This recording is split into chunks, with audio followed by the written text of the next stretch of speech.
airku tidak kulupakan, kan terkenang selama hidupku. Biarpun saya pergi jauh, tidakkan hilang.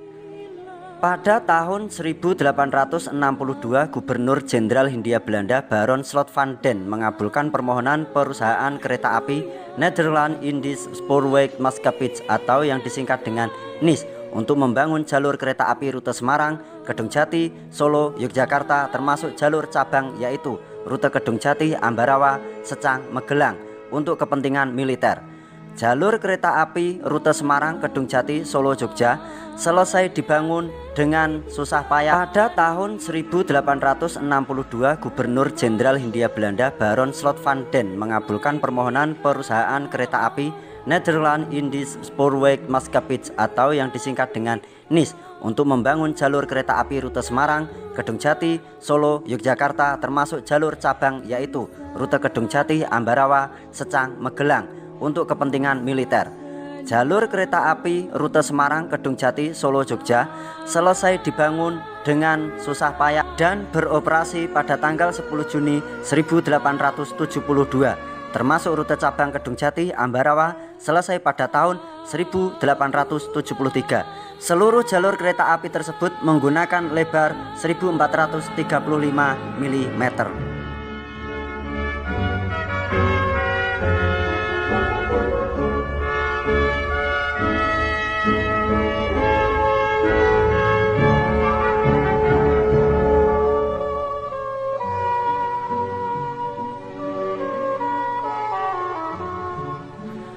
Khusus untuk rute Ambarawa Secang Magelang menggunakan lebar 1067 mm karena pembangunan jalur kereta api melewati daerah perbukitan dan untuk menekan biaya pembangunan agar tidak terlalu mahal.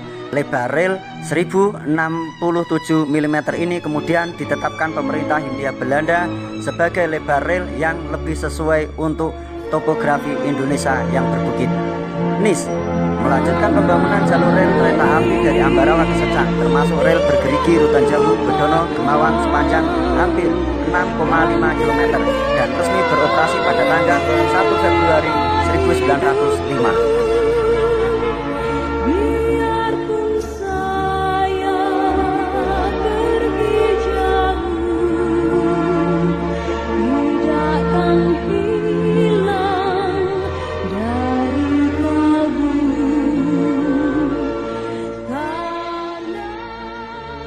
Periode pembangunan jalur KA Kedungjati Ambarawa atau Willem I dan Secang Ambarawa. Periode pertama adalah pembangunan jalur Kedungjati Ambarawa yang ternyata sepaket dengan jalur kereta api Semarang, Gundih, Solo Balapan, Lempuyang.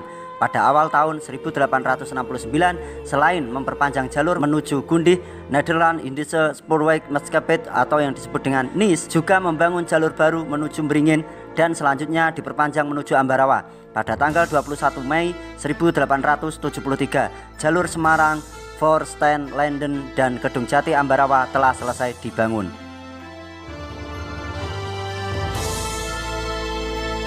Sedangkan untuk periode kedua adalah pembangunan jalur kereta api Secang Ambarawa. Jalur ini sebenarnya dapat disebut sebagai jalur kereta api pegunungan menggunakan rel gerigi menghubungkan kawasan strategi militer Hindia Belanda di kota Magelang dengan benteng Willem I di Ambarawa. Hal ini bertujuan untuk mempermudah mobilitas tentara Kenil di kawasan tersebut. Pada tanggal 1 Februari 1905, jalur segmen ini telah selesai dibangun.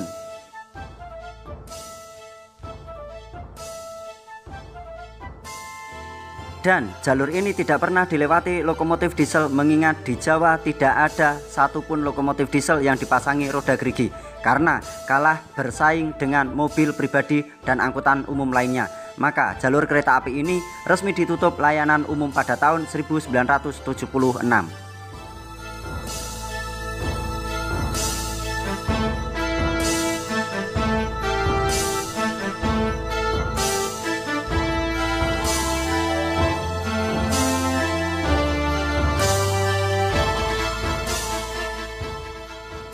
Stasiun Willem 1 Ambarawa kemudian dialihfungsikan sebagai museum pada tanggal 6 Oktober 1976, tetapi dilayani kereta api lagi sejak tanggal 21 April 1978. Museum ini mulanya hanya mengoleksi armada kereta api uap kuno yang sudah dinyatakan tidak layak operasi, tetapi komponen-komponennya masih lengkap.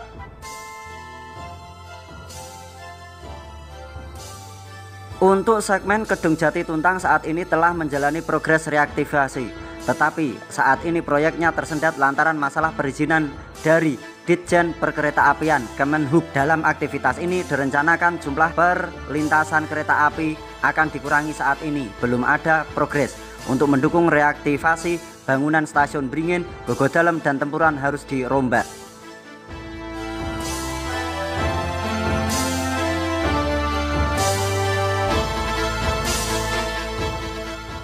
Lokomotif yang dioperasikan oleh NIS mulai tahun 1902 dalam rangka mengoperasikan jalur kereta api Secang Kedung Jati hanya sampai stasiun Ambarawa yang didukung jalur bergerigi. Jalur gigi sejauh 6,5 km ini beroperasi mulai tahun 1905. Untuk operasional khusus tersebut itulah NIS mengimpor 5 unit B25 dari S. Ligen.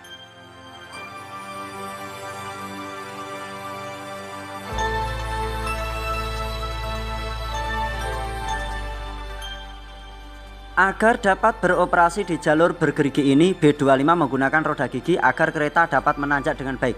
Gigi-gigi ini difungsikan agar kereta api dapat menanjak pada kemiringan hingga 6,5% walaupun melaju dengan kecepatan 10 km per jam. Selain itu, gigi-gigi tersebut berfungsi menahan kecepatan apabila relnya menurun. Lokomotif ini berbahan bakar kayu jati untuk mendidihkan air dan menggerakkan piston-piston. B25 memiliki 4 silinder, 2 diantaranya hanya untuk menggerakkan roda gigi. Bahan bakar kayu jati yang dipergunakan dalam lokomotif ini dapat merebus hingga 2.850 liter air. Sebelum mengoperasikan, ketel uap harus dipanaskan sekitar 3 jam agar ketel mencapai titik puncak pemanasan untuk menggerakkan roda-roda pada suhu kurang lebih 235 derajat Celcius. B25 dapat melaju hingga 30 km per jam untuk jalur datar. Airku tidak kulupakan, kan terkenang selama hidupku.